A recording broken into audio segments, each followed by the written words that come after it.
네, 오늘은 말씀을 가까이 하라라는 제목의 말씀을 함께 우리가 나누고자 합니다. 네, 이스라엘의 위대한 지도자였던 모세가 했던 사역의 주를 이루었던 것이 무엇일까? 한번 생각해 보신 일이 있습니까? 네, 모세는 이스라엘 민족을 애굽에서 이끌어내어서 광야의 여정을 거쳐서 가나안 접경까지 인도해낸 역대의 이스라엘의 전무후무한 지도자였습니다. 그는 사역 기간 동안에 하나님을 대신하여서 이적을 베풀어 하나님의 영광을 나타내는 일을 했습니다. 하나님의 명령을 따라서 애굽의 10가지 재앙을 선포하고 홍해에 길을 내어 이스라엘 민족이 건너게 했습니다. 그런가 하면 반석을 쳐서 물을 내었습니다. 그는 하나님의 대언하는 자로서 하나님의 말씀을 대신 전하고 이적을 행한 자입니다. 또한 그는 하나님의 명령을 따라서 그 백성의 옳고 그름을 판단했던 재판관이었습니다. 백성들은 모든 문제의 시시비비를 가리기 위해서 모세 앞으로 나와서 판결을 받았습니다.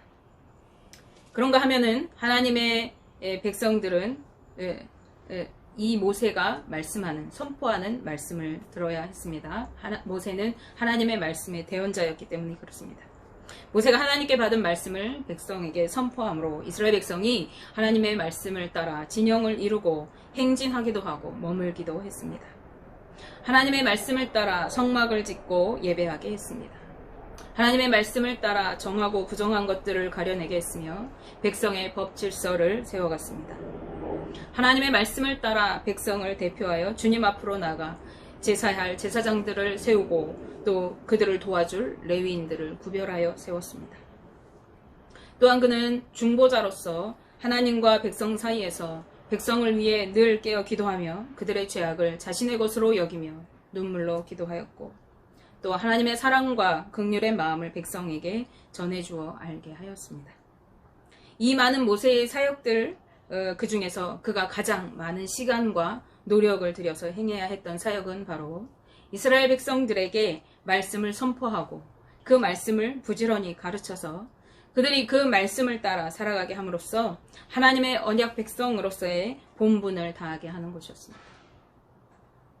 하나님은 모세의 일생을 통해서 이스라엘 백성들에게 하나님의 말씀을 선포하고 가르쳐서 그 말씀을 따라 살아갈 것을 강조하고 또 강조하셨습니다. 특히 모세가 이스라엘의 구원의 역사이면서 동시에 자신의 사역의 역사를 회고하는 이 신명기서에서는 하나님의 말씀을 너희가 청종하고 지켜 행하라는 말씀을 모세는 수도 없이 언급하고 있습니다. 우리가 잘 알고 있는 쉐마 말씀인 신명기 6장 6절에서 9절 말씀에는 하나님의 말씀을 마음에 새기고 자녀에게 부지런히 가르치라고 말씀합니다. 그 말씀을 손목에 메고 미간에 붙이고 문서주와 바깥문에 기록하여서 표로 삼고 늘 기억하라고 말씀합니다. 신명기 11장 18절에서 20절 말씀에도 이 말씀을 반복적으로 말씀하고 있는데 우리가 함께 보시겠습니다. 이러므로 너희는 나의 이 말을 너희의 마음과 뜻에 두고 또 그것을 너희의 손목에 메어 기호를 삼고 너희의 미간에 붙여 표를 삼으며 또 그것을 너희의 자녀에게 가르치며 집에 앉아있을 때에든지 길을 갈 때에든지 누워있을 때에든지 일어날 때에든지 이 말씀을 강론하고 또 내 집 문설주와 바깥문에 기록하라 라고 하십니다. 그런가 하면은 신명기 27장 말씀에는 큰 돌들을 세우고 율법의 모든 말씀을 돌에 새겨 기록하라고 말씀합니다. 그리고 그 말씀을 마음을 다하고 뜻을 다하여 청종하라고 하십니다. 신명기 30장 2절 말씀입니다. 너와 내 자손이 내 하나님 여호와께로 돌아와 내가 오늘 내게 명령한 것을 온전히 따라 마음을 다하고 뜻을 다하여 여호와의 말씀을 청종하면 이라고 말씀합니다. 30장 20절 앞부분 말씀에도 내 하나님 여호와를 사랑하고 그의 말씀을 청종하며 또 그를 의지하라 라고 하십니다. 그리고 이제 그의 사역의 마무리를 지을 즈음인 이 본문에서 모세는 모든 율법을 두루마리에 기록하여서 여호와의 언약궤를 매는 레위 자손 제사장들과 이스라엘 모든 장로들에게 주면서 명령합니다. 매 7년마다 초막절에 이스라엘 민족이 하나님 앞으로 나올 때에 이 말씀을 낭독하여 듣게 하라는 것입니다. 초막절은 우리가 잘 알다시피 하나님께서 제정하신 이스라엘의 3대 절기 중에 하나입니다. 백성은 이 3대 절기에 온 백성이 하나님 앞으로 나와서 하나님께서 정하신 특별한 곳인 성전에서 하나님 앞에 예배를 드리는 시기예요. 그런데 하나님은 하나님의 백성이 하나님께서 정하신 그곳에 나와 예배하고 하나님과 교류하는 것뿐만 아니라 하나님의 말씀을 듣는 것을 약속의 차원에서 신실하게 준행해야 하는 것을 오늘 말씀하고 있는 것입니다. 여기서 그가 택하신 곳이라고 말씀하고 있는 곳은 특별하고 유일한 곳을 의미하는 거예요. 하나님께서 택하신 곳. 이 특별하고 유일한 곳은 하나님께서 지정하신 성전 예루살렘을 의미합니다. 따라서 온 이스라엘 백성은 7년마다 한 번씩 하나님께서 지정하신 곳인 성전에 모여서 율법을 낭독하고 듣는 것을 의식으로 거행해야 할 것을 말씀하시는 것이에요.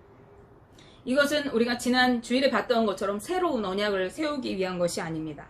이미 하나님께서 주신 그 말씀의 교훈을 교육하기 위한 것이에요. 이스라엘 민족은 하나님과 언약을 맺은 공동체로서 이제 그 언약의 말씀을 다시 듣고 또 그것을 마음에 새겨야 했던 것입니다. 언제요? 매 7년마다 초막절에 하나님의 절기에 그렇게 하라는 것입니다. 이렇게 함으로써 언약을 기억하고 삶에서 충실한 말씀을 따라 살아가도록 하기 위해서 그렇게 하신 것이에요. 말씀을 매 7년마다 읽어드림으로써 그 말씀을 다시 기억하고 맞아. 그동안 잊고 있었는데 내가 하나님의 언약 백성이었지. 다시 한번 되새기고 하나님의 그 말씀을 기억하면서 말씀을 따라 살아가는 그 마음을 다잡는 그런 기회가 되게 하는 것이에요. 그런데 이때 말씀을 들어야 하는 대상은 당시 계수하는 데 들지도 않았던 여자들과 그리고 어린이들 그리고 이방인들, 타국인들까지 모두 포함시킵니다. 즉 백성의 모든 남녀와 어린이와 또 이방인들이 함께 이 말씀을 들어야 했던 것입니다. 이것은 하나님의 율법, 하나님의 말씀이 남자들에게만 국한된 것이 아니라 그때 당시에는 남성 중심 사회, 부계 사회였어요. 그런데 남자에게만 율법이 적용되는 것이 아니라 이스라엘에 있는 모든 남녀가 모두 똑같이 이 율법의 말씀을 적용해서 살아가야 하는 것을 의미하는 것이에요. 또한 자라나는 세대들, 이 어린아이로 표현된 이 세대들은 어릴 때부터 자신이 이방 민족과는 다른 하나님의 언약 백성인 것을 알고 수행해야 할 어떤 의무, 하나님과 맺어진 언약에 따른 의무를 가지고 있음을 배워야 하는 것을 말씀하고 있습니다. 근데 여기서 말씀하고 있는 어린이로 번역된 이 단어는 어린 아이들만을 의미하는 것이 아니에요. 장년이 되기 이전에 모든 자들을 가리키는 말입니다. 그러니까 유아, 어린이, 청소년, 청년까지를 모두 어린이라고 표현하는 것이죠. 다시 말해서 아직 신학이 정립되지 않은 자들을 모두 포함한다고 볼 수가 있는 거예요. 그런가 하면은 타국인들도 이 언약에 동참시켰어요. 동참시킴으로써 그들도 하나님의 언약 백성으로서 이 신명기에서는 인정하고 있는 것을 우리가 볼 수 있습니다. 왜냐하면 이들은 육적으로는 히브리인의 순수한 혈통이 아닙니다. 그렇지만 하나님의 언약 백성은 혈통에 의한 육체적인 것이 아니에요. 하나님의 언약 백성은 하나님과 언약을 통해 하나님의 언약을 맺은 그 근거로 순수한 영적인 이스라엘 민족을 의미하기 때문에 그들도 이방인이지만 마땅히 가나안 땅에 거주하면서 하나님을 예배하는 그들도 하나님의 명령을 순종해야 할 언약 백성임을 나타내는 것입니다. 자, 이렇게 하나님께서 말씀하고 계시는 것은 신약 시대로 넘어와서 이방인들을 향해서 부정하다고 여기고 그리고 스스로 나는 선택받은 선민이라고 선민의식을 가지고 우월의식에 빠져 있었던 바리새인과 서기관들이 하나님의 이러한 뜻을 제대로 이해하지 못했다는 것을 의미하는 것으로 볼 수가 있겠습니다. 네, 이스라엘 백성들은 하나님의 언약 백성으로서 매 7년마다 계속해서 말씀을 듣고 배우면서 하나님을 경외하기를 배웠어요. 그분의 말씀을 지켜 행하고 순종하는 삶을 살아가야 할 의무가 있다는 것을 매 7년마다 다시 되새기고 다시 말씀 앞에 서고 다시 그 말씀으로 순종하여 살아갈 것을 다짐합니다. 그런가 하면 자신만 말씀을 듣고 말씀을 따라 살아가는 것이 아니라 부모된 자들은 자식들을 또한 말씀을 들으면서 자녀들에게 말씀을 가르쳐야 할 의무가 있음을 마음에 새겨야 했어요. 그래서 그들은 매 7년 초막절마다 거행되는 총회, 모든 이스라엘 민족들이 모이는 그때에 율법의 말씀을 듣고 말씀을 지켜 행할 그런 의무를 다시 되새기는가 하면은 말씀으로 자녀를 양육해야 할 의무를 생각하고 또 가르쳐야 했어요. 그리고 말씀을 말로만 가르치는 것이 아니라 자신들의 삶을 통해 지속적으로 이 말씀이 자녀들에게 흘러가도록 교육되어지도록 해야 하는 것이었습니다. 이것이 율법을 7년마다 낭독해야 하는 그러한 목적이에요. 두 가지를 말씀했어요. 첫째는 뭐예요? 하나님의 말씀을 매 7년마다 들으면서 자신이 말씀을 따라 순종해야 할 언약 백성임을 기억하고 그 말씀을 따라 순종할 것을 결단하는 것이고, 또 한 가지는 자녀들에게 그것을 가르치고 부지런히 가르쳐야 하는 것을 상기하고 말씀으로 자녀 세대들을 양육해야 하는 것이죠.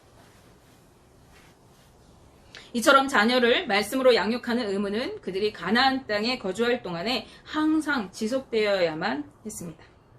여기서 거주할 동안에 라는 말은 그 땅 위에서 살아가는 그날 동안에 라는 뜻이에요.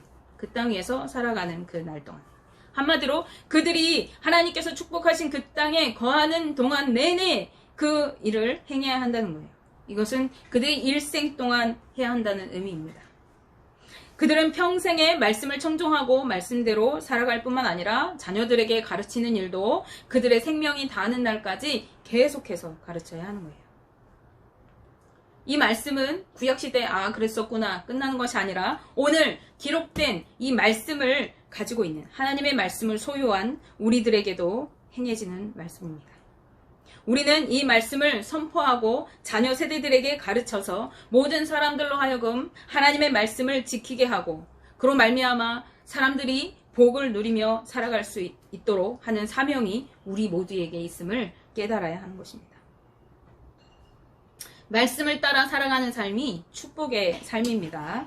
하나님께서 이스라엘 백성들에게 언약의 말씀을 주시고 순종을 요구하실 때에는 반드시 조건절로 주어졌다고 했습니다. 너희가 말씀을 따라 행하면, 너희가 말씀을 청종하면, 너희가 내 계명을 지키면 이라고 하는 조건절로 주어졌어요. 즉 그 말씀을 지켜 행하면 하나님의 축복을 누리는 삶을 약속해 주시겠다는 것을 반드시 말씀하고 있는 것입니다.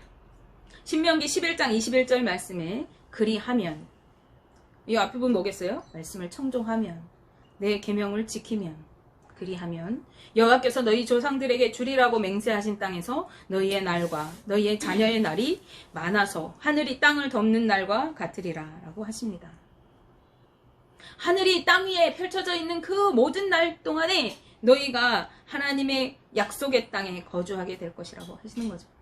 영원히 거하게 될 거다라고 하시는 거예요. 그들이 하나님의 말씀을 마음에 새기고 가까이 하여 순종하면 축복의 땅에서 누리는 날이 많게 하시겠다고 하십니다. 그런가 하면 11장 23절 24절 말씀에도 강대한 나라들을 차지하며 발바닥으로 밟는 것을 다 주시겠다고 말씀하십니다.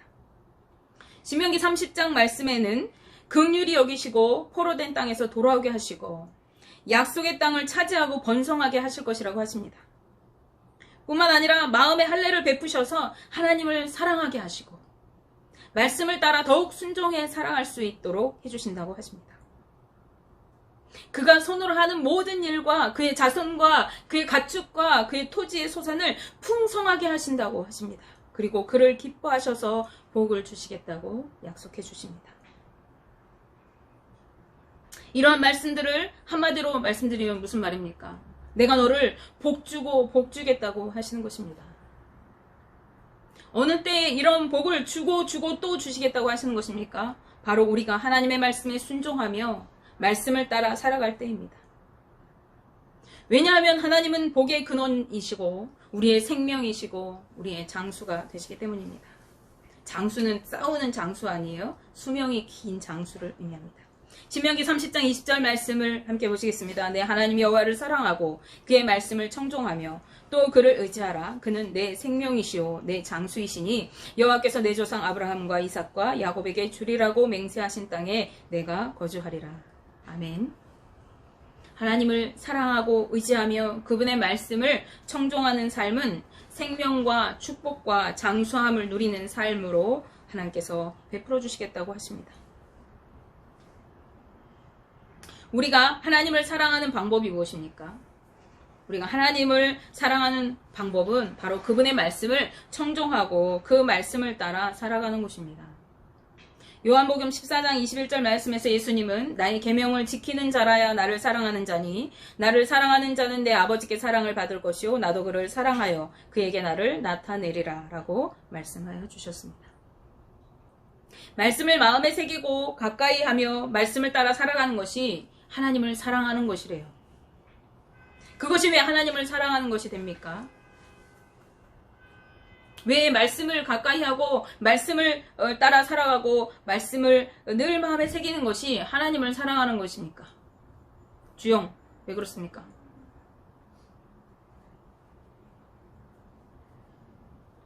그것은 바로 말씀이 곧 하나님이시기 때문에 그렇습니다.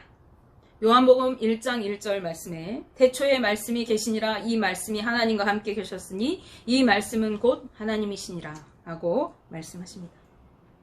말씀이 곧 하나님이시래요. 그러므로 우리가 말씀을 가까이 하는 것은 곧 하나님을 가까이 하는 것입니다. 우리가 말씀을 아는 것은 하나님 아버지의 마음을 아는 것입니다. 우리가 하나님을 알게 되어지는 것입니다. 우리가 하나님의 말씀을 따라 살아가는 것은 하나님과 함께 하는 삶이 되는 것입니다. 늘 하나님을 옆에 모시고 살아가는 삶인 것입니다.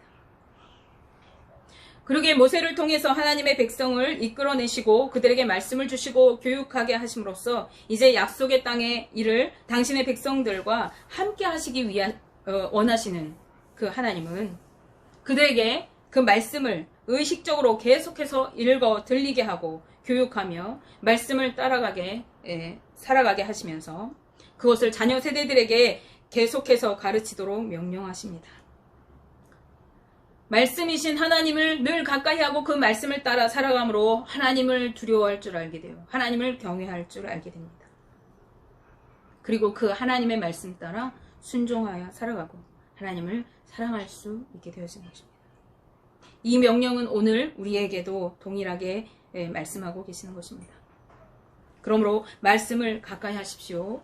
말씀을 따라 살아가며 하나님과 동행하는 삶, 축복의 삶, 생명을 얻는 삶을 살아가시는 우리 동성교회 모든 가족들 되시기를 주님의 이름으로 축복하며 기도합니다.